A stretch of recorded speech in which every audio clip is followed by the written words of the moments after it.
au regard des débats, le CDCC peut délibérer favorablement sur le PDC de la commune de Bopa.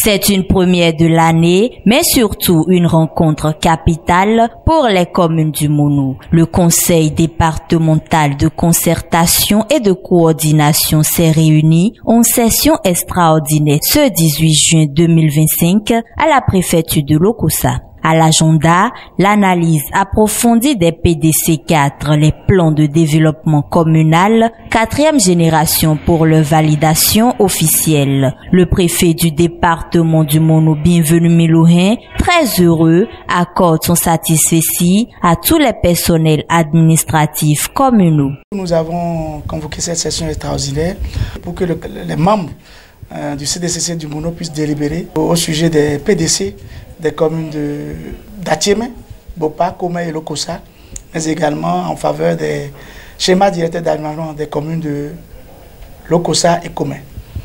Nous sommes satisfaits parce que tous les documents de planification de ces communes ont été validés par l'instance régulièrement mandatée pour le faire.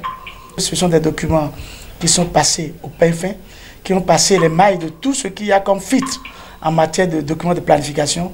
Et aujourd'hui, c'est avec grand bonheur que nous pouvons dire que les communes de Atiémé, Bopa, Komé et Lokossa ont leur PDC validé et approuvé. Nous avons vraiment vérifié l'évaluation, les pondérations des projets. Et nous pouvons vous dire que nous avons cette année des PDC réalistes et réalisables. Essentiellement, nous avons deux sources. Nous avons ce qui est constitué des transferts de l'État, qui sont les FADEC affectés ou non affectés, et qui, bien sûr, va se mettre désormais en FIC, Fonds d'investissement communal, mais également nous avons les ressources propres.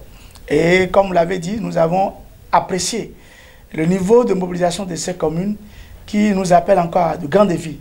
C'est d'ailleurs pour ça que parmi les recommandations, nous avons exigé qu'une cartographie des risques liés à cette prévision soit élaborée par les communes afin d'avoir des plans, disons des plans de secours en cas de non-réalisation des promesses de décaissement.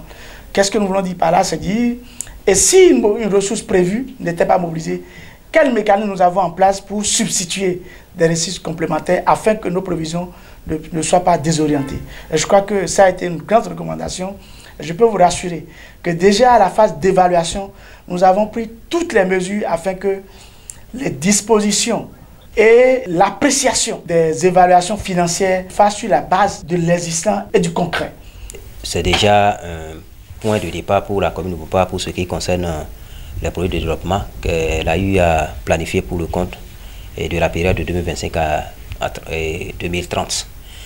Et pour ce qui concerne les grandes innovations, je pense que essentiellement, quand vous voyez même déjà la vision de notre commune, et puisque nous sommes une commune essentiellement agricole, nous avons mis l'accent sur la valorisation du potentiel agricole de notre commune, et qui représente aujourd'hui près de 70% du territoire de la commune de Bopa, une terre riche que nous pensons valoriser à travers les grandes stratégies que nous avons définies dans les différents programmes et projets et qui ont été retenus pour le compte des 5 années à venir. Et le PDC de la commune de Bopa est alors de 4 milliards 700 millions. Parce qu'il n'est pas normal qu'une population qui se chine chaque jour à contribuer au développement ne puisse jouir des fruits. Et on dit qu'il faut faire un arrimage parce que les besoins croient. Et nous pensons que si les besoins croient et que les efforts aussi s'observent, il faudrait aussi mettre les réalisations à la hauteur de ces efforts pour permettre à ce qu'en 5 années, nous puissions avoir un niveau de développement plus ou moins appréciable à la hauteur des engagements et des efforts qui sont constatés du côté de nos communautés.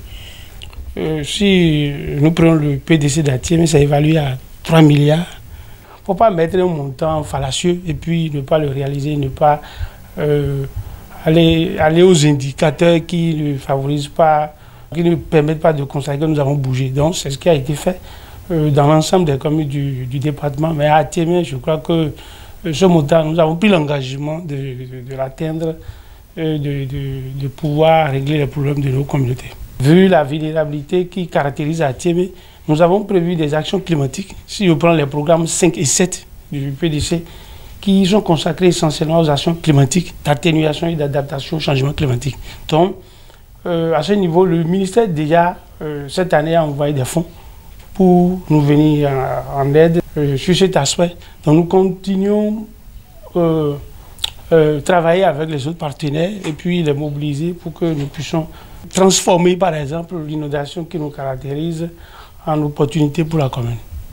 Les résultats de l'évaluation ont été clairs. Les PDC 4 des communes de Lokossa, Komé, Bopa et Atiémé ont été approuvés. Une étape cruciale franchie sous l'œil des maires, des secrétaires exécutifs et des autorités politico-administratives. Des échanges francs ont permis de revisiter les PDC 3, d'identifier les difficultés rencontrées, les menaces à anticiper et les mesures à prendre pour une meilleure mise en œuvre du nouveau plan. La première autorité du département a mis un accent particulier sur la nécessité de renforcer les capacités des personnels communaux et de mieux mobiliser les ressources locales. Pour ce qui est des prévisions, par exemple, au niveau de l'État, nous avons tenu compte donc du niveau de l'évolution des ressources FADEC, mais également des grands projets qui ont annoncé des ressources à reverser directement aux communes. Donc, nous avons veillé à ce que ces prévisions tiennent compte réellement des facteurs mobilisables et de la façon la plus efficace possible. C'est d'ailleurs pour ça que je disais que nous avons mis un accent particulier sur le réalisme de ces budgets. Je peux vous assurer que nous avons, pour le compte de ces PDC, des PDC réalistes, et nous allons mettre un accent particulier sur leur réalisation afin que l'arrivée, il y ait moins d'écart entre des prévisions et des réalisations, ce qui peut vraiment nous conforter dans cette logique qui dit que nous avons réalisé des documents réalistes. Ils n'ont pas manqué à l'appel, puisque l'appel se fait par la préfecture. C'est nous qui convoquons cette session.